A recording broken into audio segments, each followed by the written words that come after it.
Bienvenue à tous et à toutes pour ce partage que je fais avec vous aujourd'hui, qui s'intitule « Il se cache ».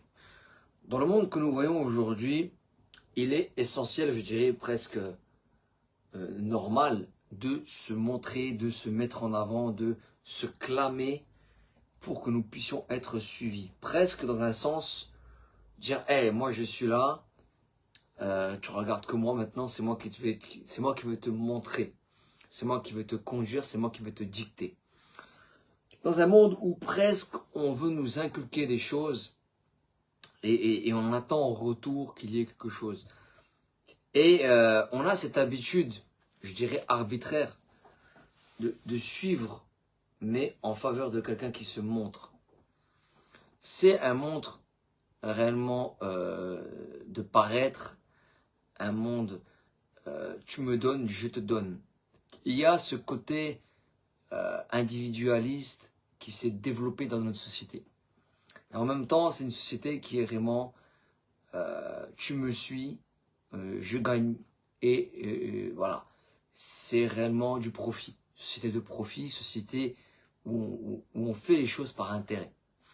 Donc, il est difficile de se projeter envers quelqu'un qui se cache. Et c'est, je dirais, tout à fait normal parce que dans le monde qu'on vit, on veut voir, on veut contempler, on veut regarder, on veut suivre quelque chose que nous pouvons voir. C'est tout à fait normal. Voici ce que dit la Bible dans le livre d'Ésaïe, chapitre 45, le verset 15. « Mais tu es un Dieu qui te cache. Mais tu es un Dieu qui te cache. » Nous avons un Dieu qui se cache pour la simple et bonne raison. C'est qu'il veut qu'on entreprend, non parce qu'on l'a vu, mais parce qu'on croit simplement en lui, par amour, et non parce que nous l'avons vu. Dieu attend de nous, dans notre cœur, que nous puissions prendre une décision. Mais une décision vraie, une décision qui vient directement de notre cœur. Voici ce qui est écrit. « Car ainsi par l'Éternel, le Créateur des cieux et le seul Dieu qui a formé la terre et qui l'a fait et qui l'a affermi, qui l'a créée pour qu'elle ne fût pas déserte. » Voilà. Donc, il dit quoi? Dans le verset 19, « Je n'ai point parlé en cachette dans un lieu ténébreux de la terre. » Donc Dieu s'est adressé au monde entier dans la Bible.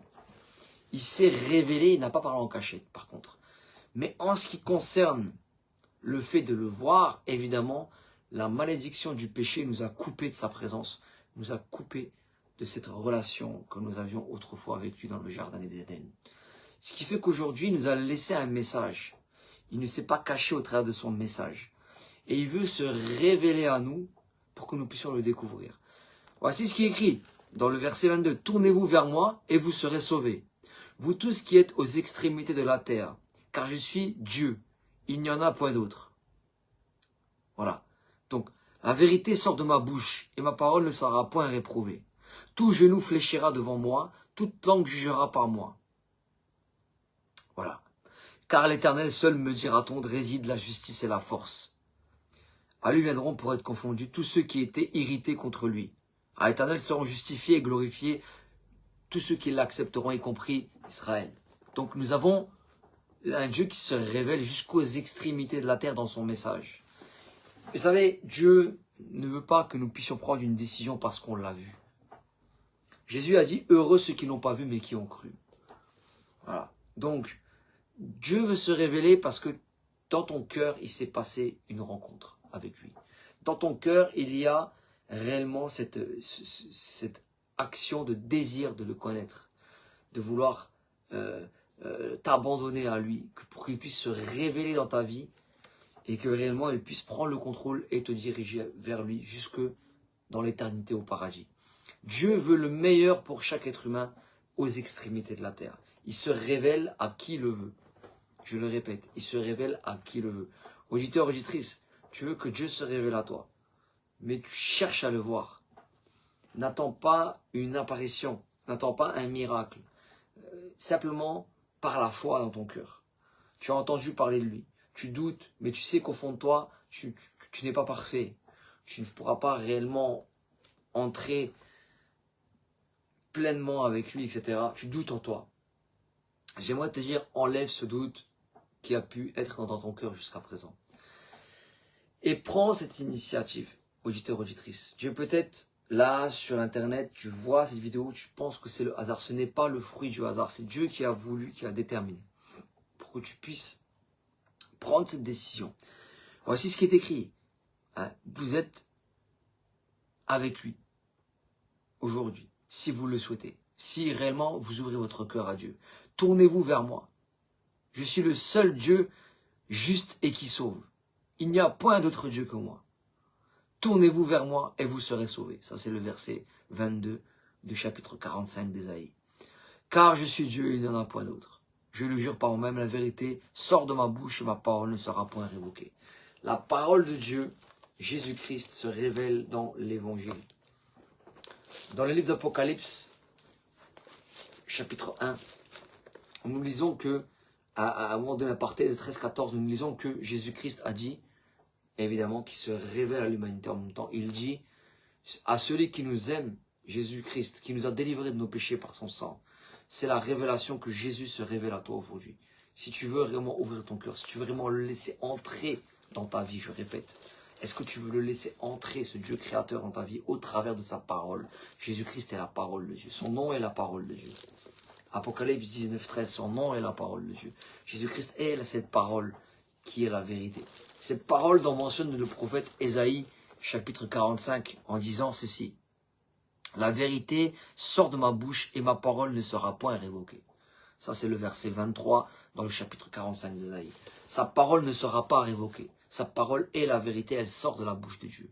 Sa parole, c'est Jésus-Christ dans la Bible. Apocalypse 19, 13. Son nom est la parole de Dieu. Jésus-Christ est la parole de Dieu. Si tu veux rentrer dans le plan de Dieu, il faut passer par Jésus-Christ qui est la parole de Dieu aujourd'hui. Il veut t'offrir la vie éternelle, le pardon de tous tes péchés. Il veut te donner l'accès au paradis pour la simple et bonne raison qu'il a été crucifié. Sur la croix, il a donné sa vie pour toi et moi. Et en sacrifice, il l'a fait pour réellement laisser l'entrée, l'accès au paradis à quiconque croit, jusqu'aux extrémités de la terre. Vous voyez, c'est un Dieu d'amour, un Dieu qui ne fait pas de favoritisme. Mais au contraire, la vérité sort de sa bouche. Et la parole, elle ne sera pas révoquée. Ce qu'il a dit, c'est ce qui sera fait. Voilà, donc ne soyez pas confondus, ne soyez pas irrités contre lui. Tournez-vous vers lui et vous serez réellement sauvés. Et il dit quoi dans le verset 22 ? Tournez-vous vers moi et vous serez sauvés, vous tous qui êtes aux extrémités de la terre. Car je suis Dieu et il n'en a point d'autre. Sa parole ne sera point révoquée. Jésus-Christ s'est révélé comme la parole de Dieu. Jésus-Christ s'est révélé comme étant le sauveur du monde, le Messie, l'élu de Dieu. Donc si tu veux rentrer par cette porte qui est Jésus-Christ, Jésus-Christ te laisse, il te donne l'accès gratuitement.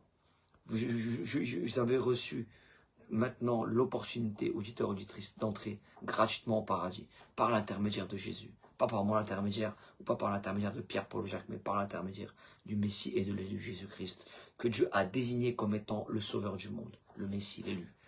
Ce n'est pas le hasard que tu tombes sur ce live, ce n'est pas le hasard que tu prends connaissance maintenant de ce détail dans ta vie. Que tu t'es posé plein de questions, tu as cherché dans les religions, tu as cherché dans les livres, dans les bouquins, mais tu trouves toujours des impasses, tu ne sais pas trop, tu es confus, tu ne sais pas où te diriger. Je t'invite réellement à lire l'Évangile, à lire Jésus-Christ. Jésus-Christ qui est le sauveur du monde. Jésus-Christ va se révéler dans ta vie. Si tu l'invoques, invoquez-moi. Invoquez-moi, Dieu le Seigneur. Donc, réellement, prenez conscience que Dieu ne veut pas vous condamner, mais il veut que vous puissiez accéder au pardon gratuitement. Pas par le moyen des œuvres, pas par le moyen de ce que vous pouvez faire pour lui, non, mais par Jésus-Christ qui a été crucifié. C'est le moyen que Dieu a utilisé pour épargner l'humanité de la malédiction du péché et de la condamnation qui est l'étang de feu ou qu'on appelle encore l'enfer. Vous savez, le jugement est quelque chose de terrible et Dieu veut que tous les hommes soient sauvés. C'est écrit dans la Bible. Dieu désire que tous les hommes soient sauvés, qu'il n'y en ait aucun qui périsse. Mais notre choix nous appartient, le choix de notre cœur. Non parce que nous l'avons vu, mais parce que dans notre cœur maintenant, nous voulons accepter d'être avec lui. C'est un choix personnel, c'est vrai.